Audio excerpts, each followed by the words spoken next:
Сәлем достар, бүгін сіздерге менің өзімнің рецебім бойынша голубцы с перцем дайындайтын боламыз. Өте дәмді болып шығады. Міндетті түрде видеоны соңына дейін қараңыздар.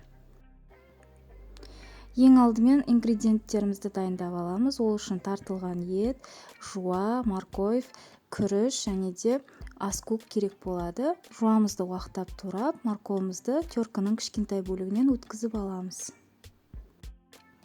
Енді табамызды отқа қойып, аз ғана сұйық май құйып, кішкене қыздырып аламыз. Енді осының үстіне жуамызды саламыз. Және де морковымызды салып, жақсылап араластырып, басылғанша қуырып аламыз.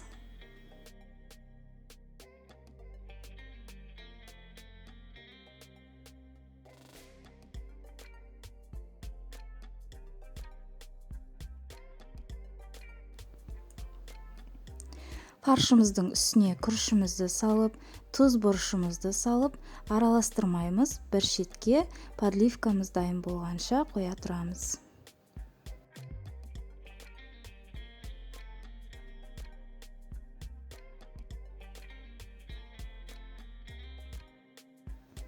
Жақсылап морковымызбен жуамыз қуырылып басылғаннан кейін үстіне томатымызды салып, жақсылап араластырып, бұны да қуырып аламыз.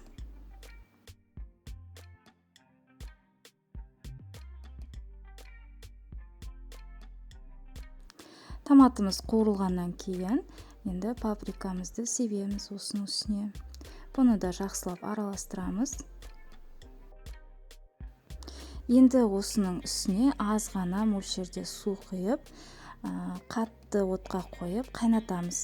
Кішкене су тартылғаннан кейін осының жарты бөлігін біздер фаршымызға салатын боламыз.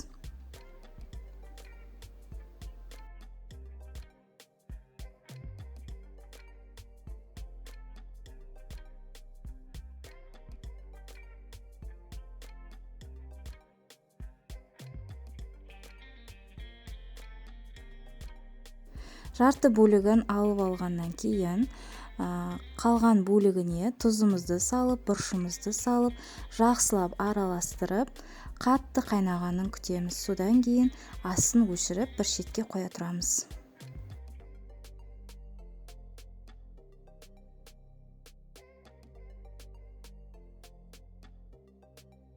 Мінекей жарты бөлігі. Енді осыны фаршымыздың, күрішіміздің үстіне салып, үстіне аскөгімізді салып, жақсылап фаршпен біріккенше араластырамыз.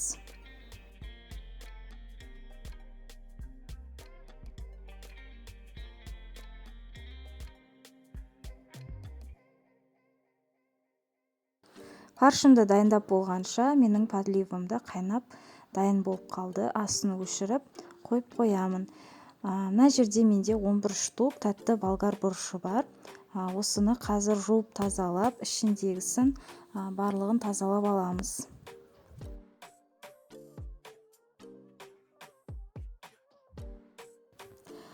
Перецтарымды жақсылап сыртын жуып алдым. Енді ішінде алғаннан кейін тағы бір қайтара жуып аламын.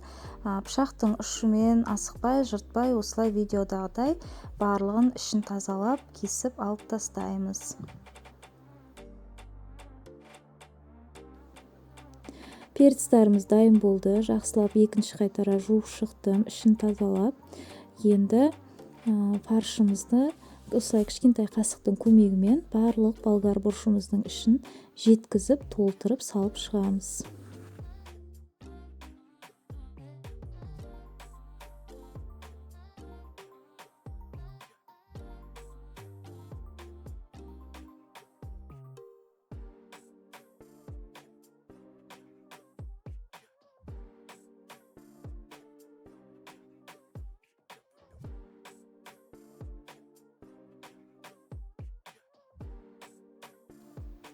Үлкендеу кастрөлінің ішіне осы подливымды құйып дайындап қоямын. Және де табамды қайтадан жуып, отқа қойып, кішкене сұйық май құйып, перецтарымды салып, екі жағынан қуырып аламын. Сіздерге де осылай жасап көруге кеңес беремін. Перецтарымыз қуырылған кезде өте ерекше бір дәм береді, және де жұмсарып, суға піскеннен гөрі осылай қуырылып қайтадан суға салып пісірген кезде өте дәмді болып шығады. Міндетті түрде осылай дайындап көріңіздер. Және де қуырылған перецтарымды подливымның үстіне салып, осыларды тігінен тұрғызып қоямын. Және де осының үстіне тағы да су құямын. Суды көп мөлшерде құймаймын. Яғни беті кішкене суға толған кезде қақпағын жауып, қатты қайнатамыз. Осылай қатты бұрқылдап қайнаған кезде содан кейін қақпағын қайтадан жауып, астын азайтып 35-40 минуттай пісіріп аламыз. Мінекей голубциларымыз менде 35 минутта пісіп шықты. Бұл голубцийді сорпасымен немесе сорпасыз беруге болады.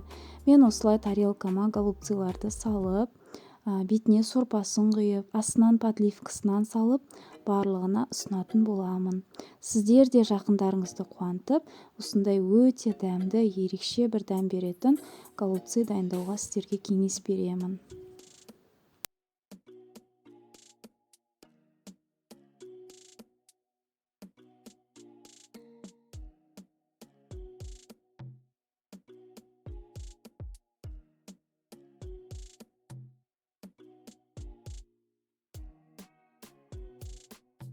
Голубциларымның үстін осылай ас көкпен әдеміледім. Мінекей дайын болды. Барлықтарыңызға ас болсын. Сіздермен болған бірге алтын зер.